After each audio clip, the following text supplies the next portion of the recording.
Hello everyone, my name is Anna, Julia, Linda, Marieva, Magdalena, Lazar, and we are DYouth. Are you high? Are you low? Hang on there, you aren't alone. Here we come, here we go, the youth around the globe. DYouth welcomes you to the new episode of the Diabetes Daily podcast. Enjoy! Welcome. Please tell me something about yourself. Hello, everybody. My name is Kristinn. I'm from Reykjavik, Iceland, and I have had type 1 diabetes for about 6 years now. I am using a pump and CGM, and I am a computer scientist working as a software developer. How was your diagnosis? How do you feel about it now, and how far did this change? I was diagnosed on the 28th of October 2018, and I had been throwing up for about 5 days straight, and it was just getting worse. So I would say that my diagnosis was not a pleasant experience. When I was diagnosed, my blood sugar was about 47 millimoles per mole. And I was actually quite relieved when I got my diagnosis, because when you Google things, there were a lot of other things that I didn't really want to have. So getting a disease that was actually manageable with insulin and good diet and training and everything was something that I was like, it gave me control of the disease. So it wasn't until about 2 years later that I actually got that shock of having diabetes, and I went into a kind of diabetes burnout for a while. I felt really alone with my disease. I didn't nobody in my family has it. Nobody in my inner or extended friends has it. So I felt really alone. But I feel a lot better about having diabetes today, especially from meeting other people with diabetes and participating in making the quality of life of people with diabetes better everywhere. What scared you the most at first with your diabetes? I think what scared me most at first and still scares me a lot is being misunderstood. And feeling different because I have diabetes. And because if you go really low or you go really high in a very, very short period of time, your mood can become very flexible. So you can be really happy and then all of a sudden really angry in a very short span of time. And people might misunderstand that I'm angry with them or something, and that they don't understand that it's just because my blood sugar control is not good. So I think the social aspect of having diabetes was the thing that scared me the most, and in particular being misunderstood, my actions being misunderstood for something that is just purely physical. What barriers do you feel diabetes has created in your life? I don't think diabetes has created any certain barriers for me in particular.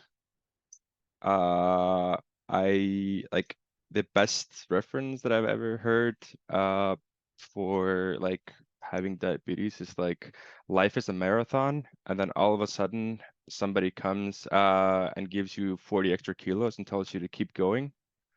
So I don't really think of having diabetes as having a barrier. I think it's more it's like playing a game with a handicap. It some things just are more difficult for you than others, but I don't think there are any certain barriers that I can think of that diabetes has created, because I'm half full kind of guy. So like in every tragedy, there is an opportunity.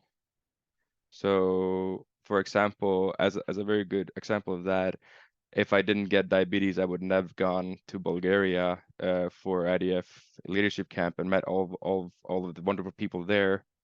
And so yeah, I don't feel that diabetes has created any like really big barriers in my life. Do you have a moment or history of your diabetes that you would like to share? Yes, I have a very funny moment with having diabetes. So, and this is for all the safe for work people. This is a not safe for work story. So, like shortly after I was diagnosed, I was with my girlfriend and we were speculating, how in hell are we going to have sex with a pump? And like how like just having diabetes and having all that like high and lows and everything. So the like one of the first times that like we did it, we actually pre-ordered a pizza, and it arrived shortly later, and like it was just so funny because like we would have never done that like if I hadn't had pizza. We like hadn't had diabetes because like we like it was it was to prevent a low. uh yeah, I think that's like the moment that I always think of if I get this question. What was your personal power secret to keep on and fight? Number 1, 2, and 3, why I keep fighting just like for everything is primarily for my daughter. Uh like she is my like like like shining light all the way, like to go keep fighting. But on a personal diabetes level, I think that for the first 3 or 4 years of having diabetes, I felt really lonely. I didn't know anybody with diabetes. I didn't think anybody understood how it is to have lows and have highs, and uh, having to go to the doctor, having to get insulin, having to do everything that people don't have to do. Like I want to have a pizza, and you're like, oh shit, I have to give myself insulin. While other people just go "Blah," and like eat. So I think having friends and people who understand you that have diabetes is my power secret. They just like don't isolate yourself. Find people with diabetes and like talk to them. Like every time I see people in public with diabetes tech, or if I see them injecting themselves with insulin or something, and then I try to make an opening of creating a conversation. And I think that is my like power secret to keep on fighting. It's just like connecting with other people, and I do that on an active basis to complete random strangers that I see have diabetes. What is your dream for the future of diabetes? I'm gonna be very, very boring and plain. The dream for me of diabetes in the future is there is no diabetes. We have a miracle cure that you take one pill and it goes away. But unfortunately, I don't think that is happening in the coming years. So my realistic dream would be to, I think it's multi-stepped. I want everybody in the world to have unlimited access to insulin, regardless of class, location in the world or whatever. I think everybody should have access to diabetes tech that or maybe not tech, like everybody should have access and the freedom of choice of choosing their own treatment and having the possibility of choosing technology if they want to. And 3, I think I want to like eliminate the stigma of diabetes in the world. For example, like a lot of questions I get is like, you're not fat, why do you have diabetes? Or are you allowed to eat that? And so there is like myths around diabetes that I would like to eliminate. And I say this both for type 1 and type 2, because like eating unhealthy is not like entirely the reason why people get type 2. There's a lot of gene linked in that as well. So yeah, insulin, freedom of choice and diabetes technology, and reducing stigma. That is my realistic dream for the future. What message would you like to leave? What is your conclusion? So yeah, I think what DYouth is doing, having people over to talk about their experiences, their moments, their how they get their power to keep on fighting, and the barriers and everything like that. I think it's a very powerful tool for all people with diabetes. And I think that DYouth has great potential to like become something like not only European but like international, and become something really big, and yeah, and that's what I would like to see. And the message that I would like to leave, like for like people with diabetes who, and especially for people who have recently been diagnosed, is that just don't stop living. Like you have this disease now, or you have this condition. Let's not even call it a disease. You have this condition that is gonna make life a little bit harder than it is for people without this condition. But you should not stop living.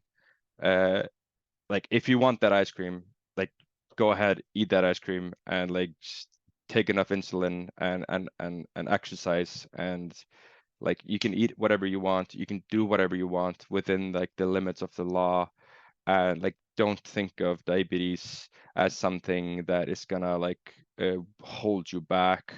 And if you do feel that it is that way in your country, then fight to change it, because nobody's gonna do it for you. Is there something else that you want to add? I don't think there's anything else that I would like to add on relating to diabetes, but I do think that I think DYouth is doing an amazing job, uh, and giving people a platform to share their experiences and giving them a voice is a very powerful tool. And I listen to almost every single one of your episodes, and I feel connected, and uh, like I think in every single one of them there is something that I can relate to. And if I'm like having a really bad day, then I listen to one of the episodes, it usually makes me feel a little bit better, because like I know I'm not the only one going through like diabetes burnout, or having bad blood sugar for the day or something like that. So I think it's very powerful what you guys are doing, and I think you should keep going, and I hope as many people participate as possible, so everybody has a voice to talk. Are you high? Are you low? Hang on there, you aren't alone. Here we come, here we go, the youth around the globe. DYouth thanks you for receiving this episode of Diabetes Daily. We hope you like it. Thank you for your support. If you feel like sharing your own story, check out our show notes on how you can do so. Until next week, we wish you good blood sugar.